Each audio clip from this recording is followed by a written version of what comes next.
Hi, and it's Monday, the 4th of November, and we're here to look at today's astrology.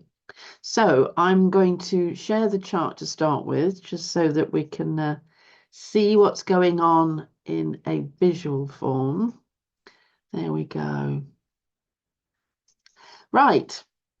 So let's start with this lot in Sagittarius, actually. The moon is now at 19 degrees of Sagittarius, which is conjunct Pallas Athena, and it will shortly be with Venus. We already have Mercury in Sagittarius.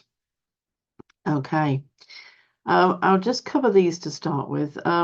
Sagittarius, well, so the opposite sign to Sagittarius is Gemini.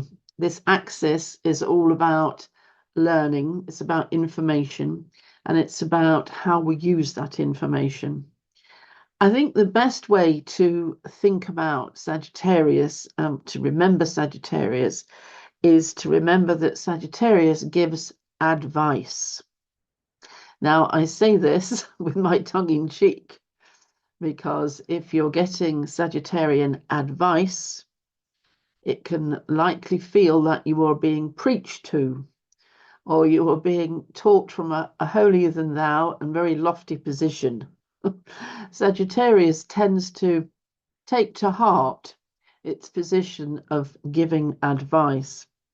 So we find Sagittarius energy in positions of authority. Now, these can be, for instance, judicial, legal, that kind of thing. Legal advice is Sagittarian. We can also find it in the hierarchy of monotheistic religion, so Christianity, for example. So you will feel you are preached at sometimes by someone who has likely quite a lot of Sagittarius in their chart if they have reached a position in the church where they're able to preach. Sagittarius knows everything, and I'm saying that with tongue in cheek as well. And as it knows everything, Sagittarius doesn't listen to anybody else. They just wait until you finish talking, and then they'll be allowed to carry on giving you advice. So now I'm saying all this, but that's because I'm a Gemini and Sagittarius is opposite, and the opposite sign can always be a little bit irritating. Sagittarius has some great qualities because, most of all, it gives us confidence. It takes utter leaps in the dark. It skates very close to the wind and always gets away with it. This is the highest fire sign, and as such, it doesn't answer to anybody. So the Sagittarian energy just does exactly as it pleases, really.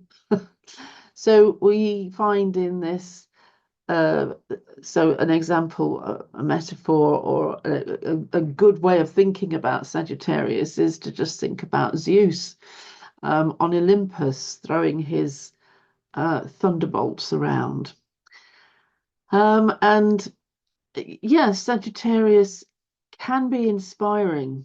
And Sagittarius also has a great ability to invite us as humans to search, to quest, to constantly seek.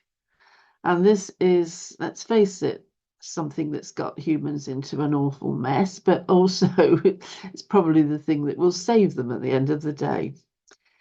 So we are not yet in Sagittarius season as such because the sun isn't there yet. But having 4 planets there just for the moment is quite interesting because it indicates that people are feeling a little whatever, devil may care. I think that would be fair to say. There is an aspect of, oh well, just what does it matter? Let's just do it. I think that's probably what I would interpret that to be. Okay, now let's just have a look at what else is going on here. I'll go back to the chart. Okay, so now we're looking at Mars, I think, if I remember rightly. Yes, we certainly are. So Mars has just moved into Leo. Mars is dancing for joy, I can tell you. Mars is skipping. Mars can't stand being in Cancer. And so the move for Mars into Leo is just exhilarating. Freedom. Yahoo! Okay. It's a fire planet, it's a fire sign, and this means generally that fire is on the being unleashed, I think would be a good way to say this. This is just absolute, yeah, it's being unleashed. Let's put it like that. Okay, we've also got over here. So Juno is at 0 degrees of Scorpio, just entered Scorpio. Haumea is at 01 of Scorpio. So in actual fact, Mars is squaring these. This is on the fixed cross. So Leo squares Scorpio. Okay, so Haumea and Juno are both aspects of the feminine. And Mars is irritating them. Let's put it that way. It's a thorn in the side, it's a pebble in the shoe. The fact that these are both fixed signs is interesting because it's the name says it all really. It's stubbornness, it's total fixity, it's not moving. And so when two fixed signs collide, it is the case that, you know, the immovable object meets the almighty force. It's quite a collision. I suppose in some ways this could illustrate the current news in the United States, but it doesn't really predict anything, does it? It's exactly what it is. Loggerheads, things in tension.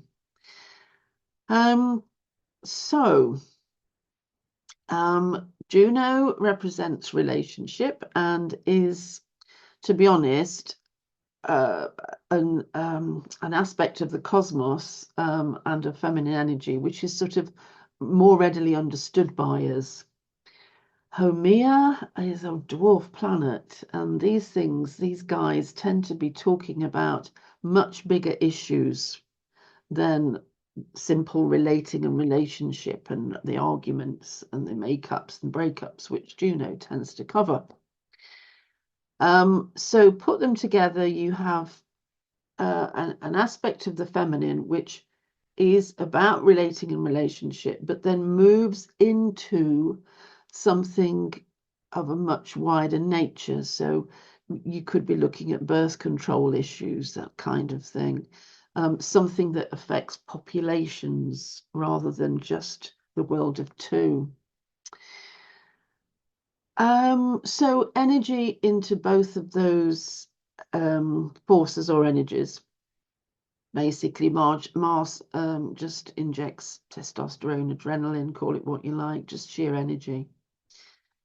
Now, I'm just going to go back to the share again because I think there is something else that we need to look at.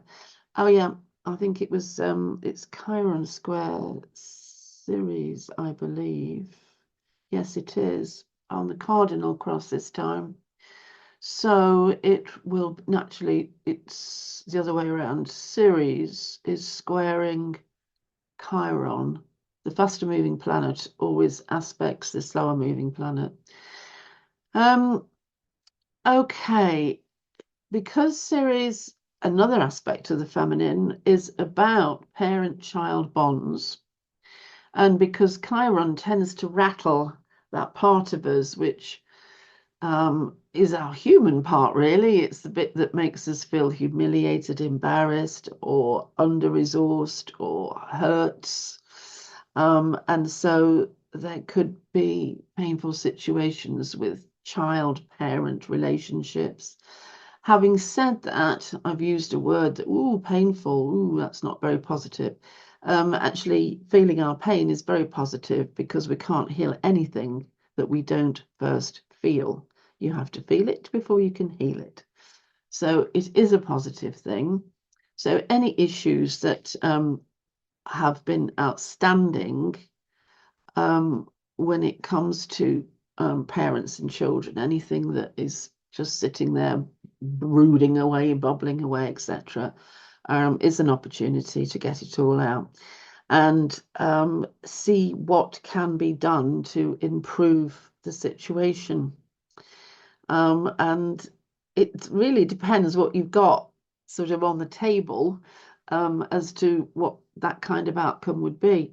This is all about really predicting the timing of something. So if there is an ongoing issue with a parent or child, then the timing is that this will come up now so that it can be better processed, maybe better understood. Maybe it's time for the healing, or it's time for more difficulties so that the pain eventually leads to the gain. Right. Okay. Well, I think that was everything that is about for us today. And I hope that was useful. And I will be seeing you tomorrow, I hope. Thank you for all your messages yesterday. They were great. I still haven't replied to them all. I have to wait until the middle of the night when I can't sleep. I go on to, I'm so busy during the day. I go on to it in the middle of the night. It's all peaceful and quiet and I can answer them. It's lovely. So if I wake up in the night, I go and make a cup of coffee, decaf coffee, and I sit there on YouTube. It's great. It's just the Gemini brain, it doesn't sleep. Okay, right. Thank you very much. I'll say goodbye. And I shall see you tomorrow, I hope. Okay, bye.